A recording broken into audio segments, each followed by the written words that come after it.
everyone, and welcome back to my channel. And today we are going to talk about the knit stitch Continental style. So we have our little sample that we just finished knitting in our other video where I showed you how to do the knit stitch English style and flicking, and now we're going to talk about Continental style. And for some people, especially if you are coming from crochet, this might actually be easier for you. I have also heard that Continental knitting is a lot faster than flicking. Now I don't know if that's entirely true. I have seen people who can knit with their right hand quite quickly, so I think it just depends on what feels more comfortable to you. Both ways are correct. Just pick the one that is more comfortable and feels most familiar for you. So let's go ahead and talk about Continental style. Now, knitting English style means you're holding your yarn in your right hand. Knitting Continental style means that you actually tension the yarn in your left hand. And so that's what we're going to show you today. Now, there's a few different ways you can tension your yarn. You will want to find one that works best for you. You can either wrap your yarn around, lay it over your pinky and around, so it kind of gives it that tension there. I find that my pinky gets a little bit tight and sore doing it that way. You can do it around your third finger. That seems to be a little bit easier, I think, sometimes for me, because these two fingers can kind of help pull on your yarn, and it's not all just based on your little tiny pinky finger here. There are people who go under the pinky, over this one, under that one, and then over this one. Okay, so you've got over, under, whatever works best for you. Experiment with a few different styles and just find something that works easiest for you. I'm going to go ahead and tension it with my pinky, so let's go around our pinky and then back up and then under my first finger. And I tend to try and keep the yarn kind of in between my fingernail and my knuckle there, somewhere in there. That's where I try and keep it anyways.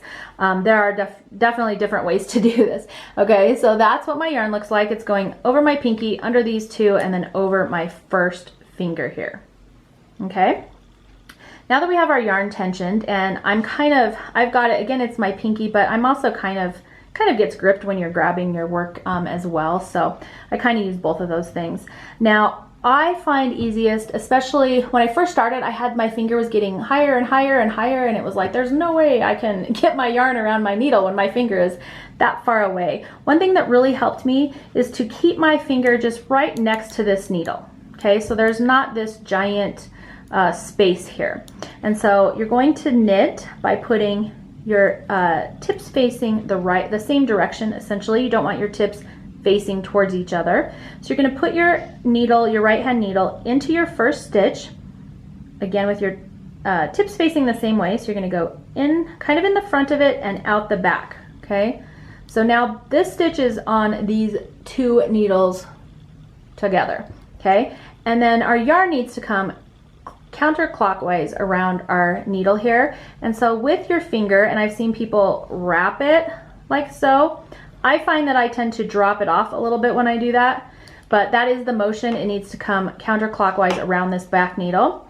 So you can kind of hang on to it with this first finger if that helps.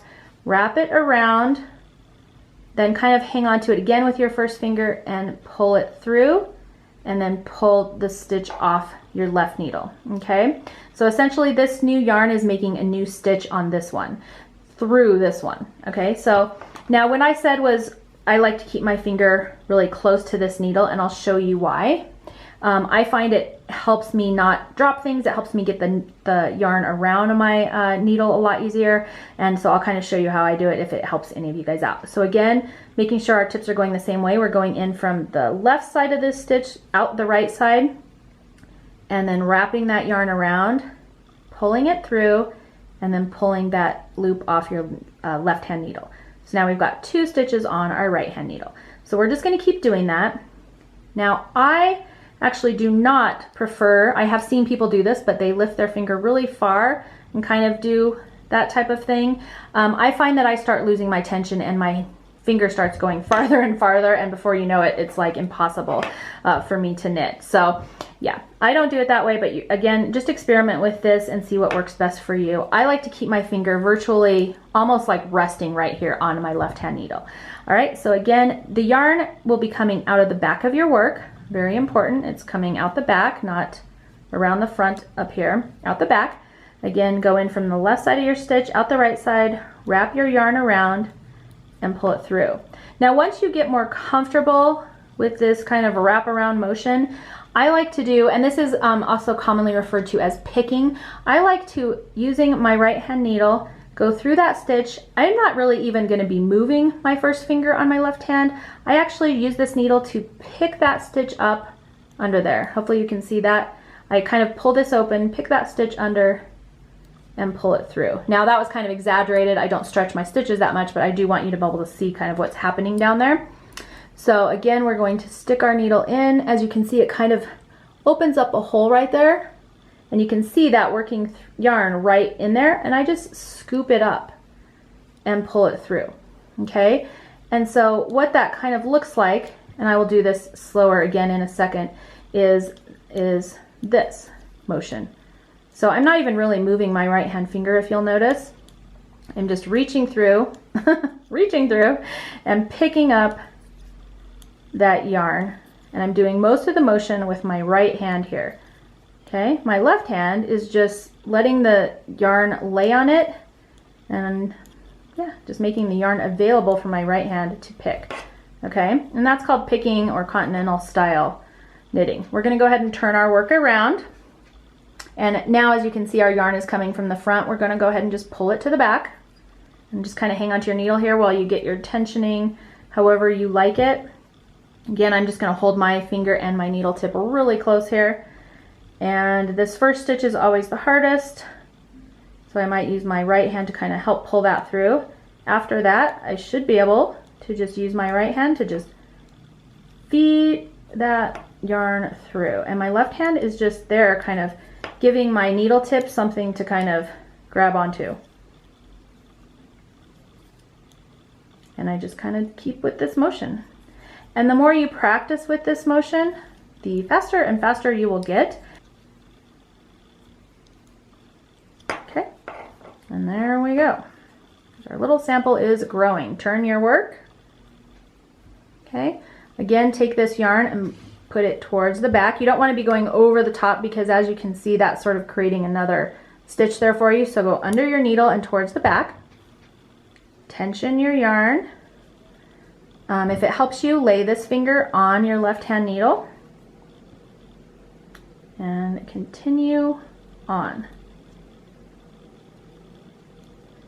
Now I tend to be a flicker. Continental style is not my main mode of knitting. However, I am committed to getting better at it, and the best way to do that is to just practice. And so I will usually pick a project and commit to knitting that one continental style, and then I'll do another one English style where I'm tensioning the yarn in my right hand. And the reason that I do that is so that I can feel confident doing it both ways, which will really help if you ever start doing color work, because if you're doing color work, you can actually hold one of your yarn in your right hand and your other yarn in your left hand and be able to knit both ways, kind of like being ambidextrous. So here we have the continental style of knitting. I hope you've enjoyed this video. If you have, please make sure to give it a thumbs up and subscribe. That way I know to keep making more tutorials like this for you. Thank you so much for joining me today, and I will see you in the next video.